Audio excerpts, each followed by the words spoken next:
एक बार भगवान विष्णु जी शेषनाग पर बैठे बैठे बोर हो गए और उन्होंने धरती पर घूमने का विचार मन में किया। वैसे भी कई साल बीत गए थे धरती पर आए और वह अपनी यात्रा की तैयारी में लग गए। स्वामी को तैयार होता देखकर लक्ष्मी माँ ने पूछा, आज सुबह सुबह कहाँ जाने की तैयारी हो रही है?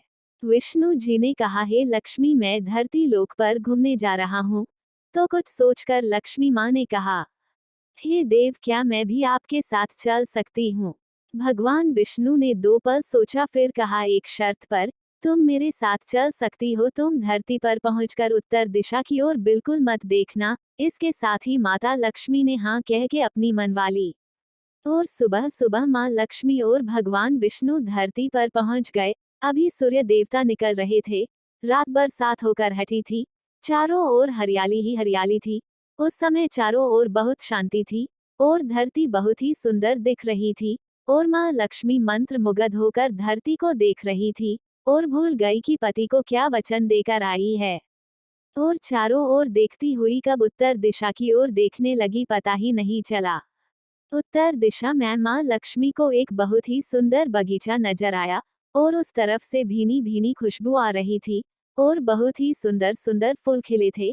यह एक फूलों का खेत था और माँ लक्ष्मी बिना सोचे समझे उस खेत में गई और एक सुंदर सा फूल तोड़ लाई। लेकिन ये क्या, जब माँ लक्ष्मी भगवान विष्णु के पास वापस आई तो भगवान विष्णु की आंखों में आंसू थे और भगवान विष्णु ने माँ लक्ष्मी को कहा कि कभी भी किसी से बिना पूछे उसका कुछ भी नहीं लेना चाहिए और साथ ही अपना वचन भी याद दिलाया। माँ लक्ष्मी को अपनी भूल का पता चला तो उन्होंने भगवान विष्णु से इस भूल की माफी मांगी। तो भगवान विष्णु ने कहा कि जो तुमने जो भूल की है उसकी सजा तो तुम्हें जरूर मिलेगी। जिस माली के खेत से तुम नए बिना पूछे फूल तोड़ा है, यह एक प्रकार की चोरी है।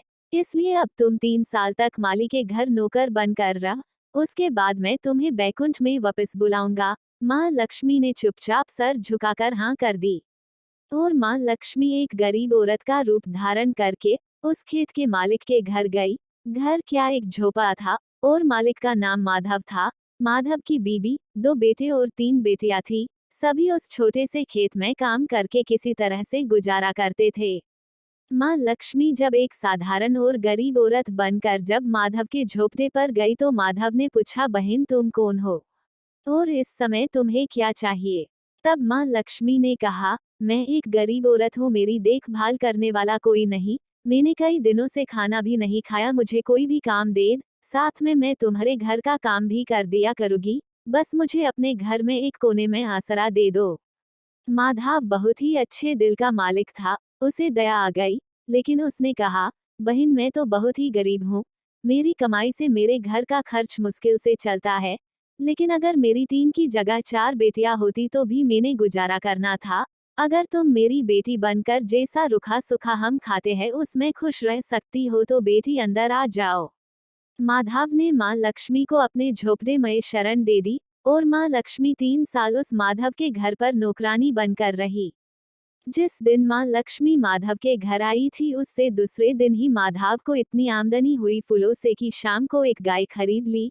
फिर धीरे धीरे माधव ने काफी जमीन खरीद ली और सब ने अच्छे अच्छे कपड़े भी बनवा लिए और फिर एक बड़ा पक्का घर भी बनवा लिया।